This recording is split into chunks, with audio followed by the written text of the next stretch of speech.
So I just want to finish off the training with giving you tips on how to run a balanced full desk. Now, at the end of every week, you will see your local managing director sends around an email to see who individually has won the week. I thought it would be best to explain how to run your desk in relation to how we assess who has had the best week, so you can understand how to manage your time and balance your desk effectively, but also how to interpret the information that is recorded on 2360 for yourself. If you can get good at interpreting this information to manage your time and understanding what we look for to assess a good week as managers, you will then start to be able to manage yourself. The idea here is that you go to your one-to-ones on a weekly basis, knowing where you are with your processes, and ideally having been capable of self-analysing what you need to do in the following week in order to remain balanced and continue to take steps constantly towards forwards building consistent revenue pipelines. Once you've got to the stage where you can do that and you are actually billing regularly, you're also preparing yourself to step into the stage of management. Now, what you will find when you start doing this is there are quite a few data points. So it's difficult to figure out what you need to look at for yourself, let alone if you were assessing the performance of the team. So let me take you through step by step how we assess who has won the week, and then you can figure out if you are winning each week for yourself and taking that step each week towards a consistent and balanced week that enables you to bill with regular frequency. So first off, we assess the time in the office. We're going to look at, has someone for the time that they've actually been here done what we need them to do in a week in order to be successful. So we're going to look at, have you been in for 5 days for a start? Have you had holiday, sick day or whatever? If you've had sick day, then we need to be figuring out how we make up for the lost time when you're sick, because our activity planning doesn't take into account for that. If you've had a holiday, then theoretically we should have planned how we're going to cope with the days off holiday and how we're going to make sure your desk continues so it's in the best possible state when you come back. The other thing we need to look at related to time is how long your desk has been open, i.e. how many client and candidate visits have you been on in the week that's taken you away from your desk. You've got to be doing repeated candidate and client visits, roughly 5 per week, to make sure that you're building relationships with your candidate and client pool that enable you to become more efficient further down the line. So what we're going to look for is a balance here. If you haven't done those candidate and client relationships, there should be certain activities that you've exceeded in order to make sure that they happen the following week. If you have been doing them, there'll be some other activities that are slightly less. But we can't expect you to do all the activities that relate to candidate and client and be super high on every other measurement. What you don't want to get dragged into the trap of, though, is other activities that take you away from the desk being excuses to not hit your standards. So for instance, that could be training or being asked to do administrative responsibilities or anything else, because everyone has to balance their desk with those activities. So you're looking at how you plan your time, and what we're looking at first off when we look at has someone been successful in their week is, given the parameters that took them away from the desk in their week, have they also maximised their time. The next thing that we're going to look at is the basic measurement of the number of calls and the call time people have been doing. So just to give you a simple barometer, a standard consultant's desk should be looking at around about 50 calls per day, inbound or outbound, as a minimum. And we should be ideally aiming to get to 2 hours per day on the phone. If you think about the time that you have in the office, roughly 10 hours a day, we're looking at 2 hours of it being connected to your candidate and client marketplace. And that enables you to balance the other additional administrative and candidate and client meeting responsibilities you have in the week. This will enable you to progress very quickly and move to the point where you have a developed candidate and client network very rapidly. If you're consistently dropping below this, you need to have a look at how you're organising your time, and we also need to take into consideration, as people's jobs become more complex and they become managers, this might decrease. It might vary slightly depending on markets as well. So if you work a market that tends to have a lot of ad response, your inbound call time might be higher. If you have a market that's more headhunting orientated, your outbound might be higher. But we're still looking for that 2 hours in total as an ideal. If you haven't hit the call time, and the reason is because you're connected with the market in other ways, i.e. candidate and client interviews as we discussed, that's okay, as long as we have an acceptable amount of call time for the time that you have been at the desk. It's important that you're looking at that and trying to organise your time to maximise your time on the phone and the number of calls you're making, because that is a very simple assessment of how connected you are to your market and whether you're moving your desk forward or not. There's a couple of other elements of call time we need to take into consideration. Primarily, is it going to the right places? There's no point spending 10 hours on the phone in a week calling the same people you've called before, or people that aren't really relevant to whatever it is you need to execute. So first off, let's look at the client call time. You should be aiming for around about 30% of your total call time going into your client base. And that could be to develop future business, or it could be to manage processes you have at the moment. If that's dipping below 20%, you're going to run out of pipeline at some point because your job flow coming through your desk won't be high enough unless you stay connected to your market, and it also indicates you're lacking control over the processes. The other element of it is the candidate call time. Obviously, we need to be developing new candidates and building a database of relevant candidates through headhunting and ad responses. However, there should be a reasonable percentage of your call time, or certainly time on the phone, to the candidates you have in process. What we find when we look at a lot of people's days is they're hitting the call time, but they're not actually developing relationships with the people that are closest to the money.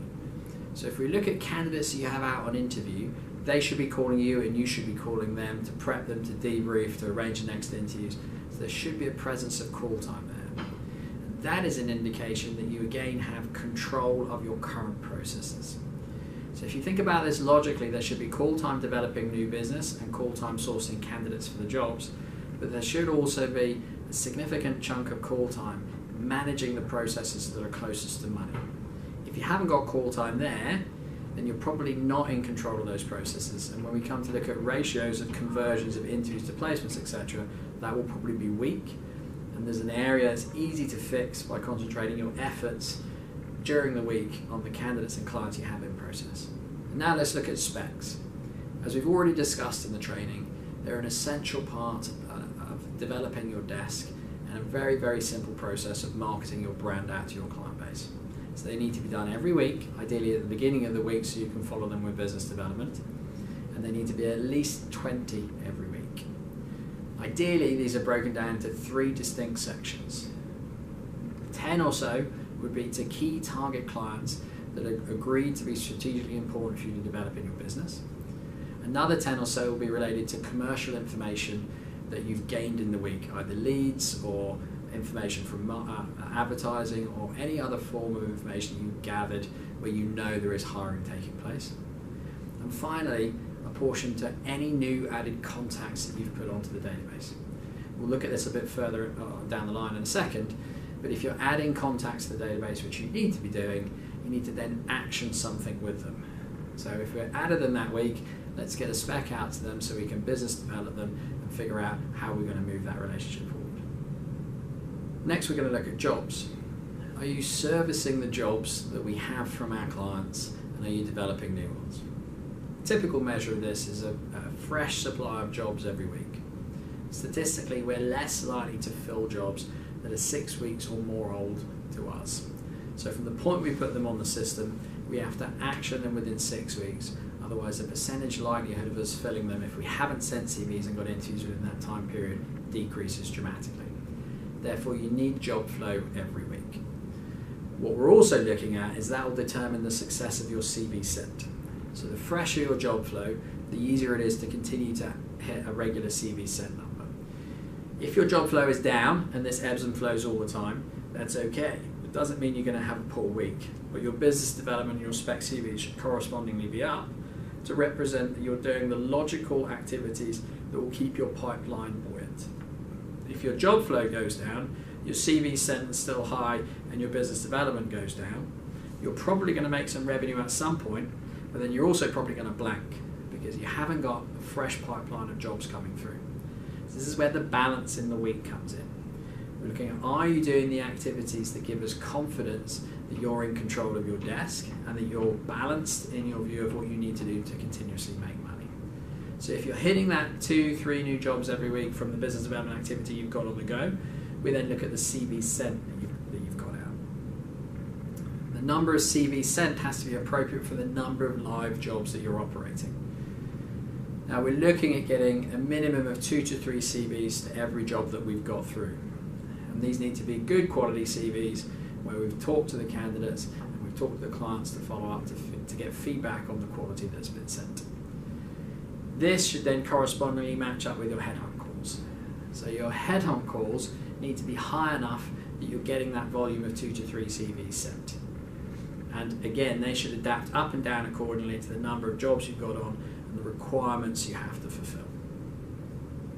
Next down the line, we look at first interviews. Are you getting an appropriate number of first interviews to the CVs that you've sent? Now typically here we're looking at an ideal ratio of about 3 to 1. So every 3 CVs you send, you should be getting an interview. If you're not, then there's a lack of understanding of the job somewhere, and we need to go back and look at, have we met the client? Have we hit the client meetings targets? Do we understand really what they need, or are we having a lack of understanding on how to control the candidate or the client? Where is the problem that's getting us out of balance with the ratio of CV sent to first interviews? Now that's a balanced desk, but is it a growing desk? As I mentioned earlier on with specs, we need to see that the client base is being developed every week and also the candidate base. We should be adding new candidates to the system every week, and we also should be adding new contacts. If it's not a continually growing desk, again, it will falter at some point. Ideally, we're looking to get to a desk to a point where you have repeat business coming in all the time from clients you've worked with before, but they should also be referring you to new clients. You have to keep evolving a desk, because if you don't, something will go wrong at some point and you've lost momentum. So even when you've got a mature desk where you're getting repeat business with the same clients, you should be adding new contacts every week. It should just be easier because they're being referred to you. Similarly with candidates, if you stayed within a tight vertical and you're placing people within that vertical all the time, the volume of candidates may go down that you're adding, but you should still be adding candidates every week that are probably referred from other good candidates. So this may decrease as you get more and more experience, but it has to maintain some momentum, otherwise your desk is actually shrinking. So contacts and candidates should be added every week. There's 2 other types of calls that we need to see are happening in a week. One is aftercare calls, and they should be going into clients and candidates that we've placed and that we've dealt with in the past. This is a really easy form of business development. We're calling to make sure they're okay, and we're calling to make sure there's nothing else we can do for them, or maybe there is. Candidates can move to become clients, clients can become candidates, clients might want to hire other people, and calling to make sure that everything is okay with the previous work that we've done is a very subtle way of launching into business development. Also, candidates that aren't happy are just as important for us to know about, as well as clients that aren't happy. Because if we found out they're not happy, but we can handle the problem, that may be during a rebate period, and we can keep the fee and we can solve the problem to prevent them from leaving. We can also feed that back to the client and make sure that they know we're assisting to enable the process of retaining the candidate. Also, if the client's not happy for some reason, we need to know that so we can fix it. So it's a great business development tool. It flashes up objections, enables them to handle them, and it keeps us connected to our successful candidate base and client base. So it's essential that we do aftercare calls. We'll also be looking at the other calls that have been logged. There are calls that you'll have to do through the process of recruitment that are not business development calls, not headhunt calls, or so on.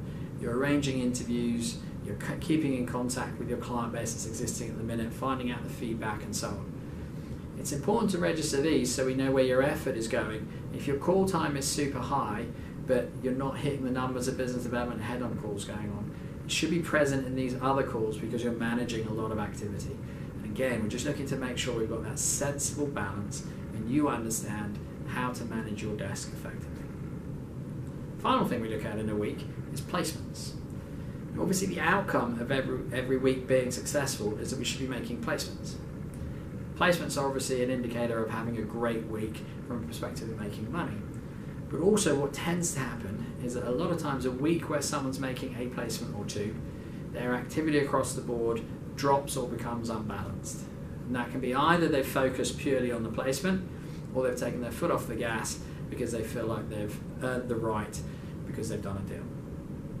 Having said that, that's where you lose momentum.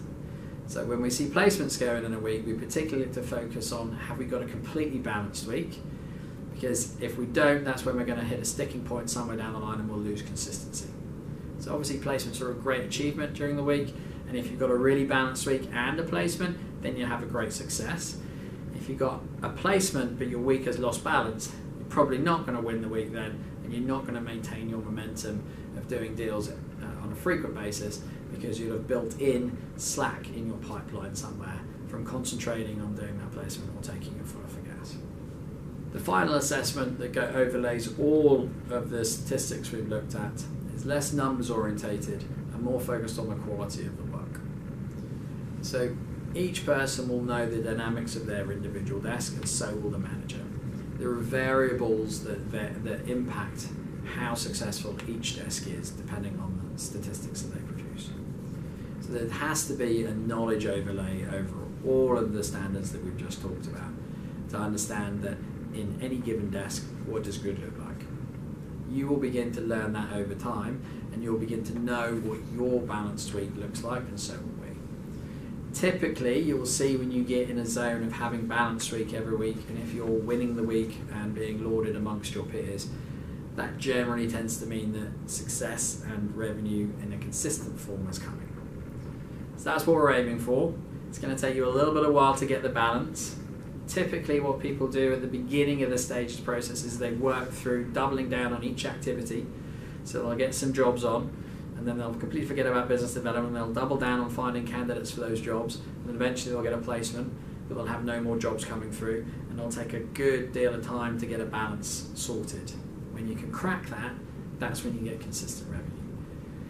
That's what you have to get competent at, as well as all the skills, is balancing your time, looking at the information that is available to you to make sure that you've got at least the best case opportunity to consistently drive revenue.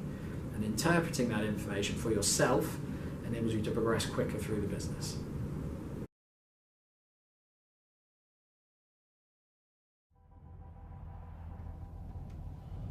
I don't know what to say, really.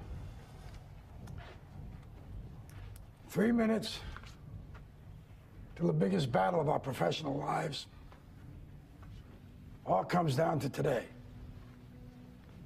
Either we heal as a team, or we're gonna crumble. Inch by inch, play by play, till we're finished. We're in hell right now, gentlemen. Believe me. And we can stay here, get the shit kicked out of us, or we can fight our way back into the light. We can climb out of hell. 1 inch at a time. Now, I can't do it for you. I'm too old. I look around, I see these young faces, and I think, I mean, I made every wrong choice a middle-aged man can make. I pissed away all my money, believe it or not. I chased off anyone who's ever loved me. And lately, I can't even stand the face I see in the mirror. You know, when you get old in life, things get taken from you. I mean, that's part of life. But you only learn that when you start losing stuff. You find out life's this game of inches. So is football. Because in either game, life or football, the margin for error is so small. I mean, 1/2 a step too late or too early, and you don't quite make it. 1/2 second too slow, too fast, you don't quite catch it. The inches we need are everywhere around us. Hell yeah. They're in every break of the game, every minute, every second. On this team, we fight for that inch. On this team, we tear ourselves and everyone else around us to pieces for that inch. We claw with our fingernails for that inch. Because we know when we add up all those inches, that's gonna make the fucking difference between winning and losing. Between living and dying.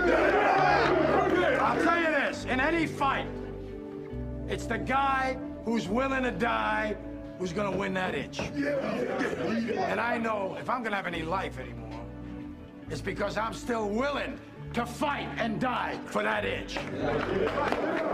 Because that's what living is. The 6 inches in front of your face. Now, I can't make you do it. You gotta look at the guy next to you. Look into his eyes. Now, I think you're gonna see a guy who will go that inch with you. You're gonna see a guy who will sacrifice himself for this team because he knows when it comes down to it, you're gonna do the same for him. That's a team, gentlemen. And either we heal now as a team, or we will die as individuals. That's football, guys. That's all it is. Now, what are you gonna do?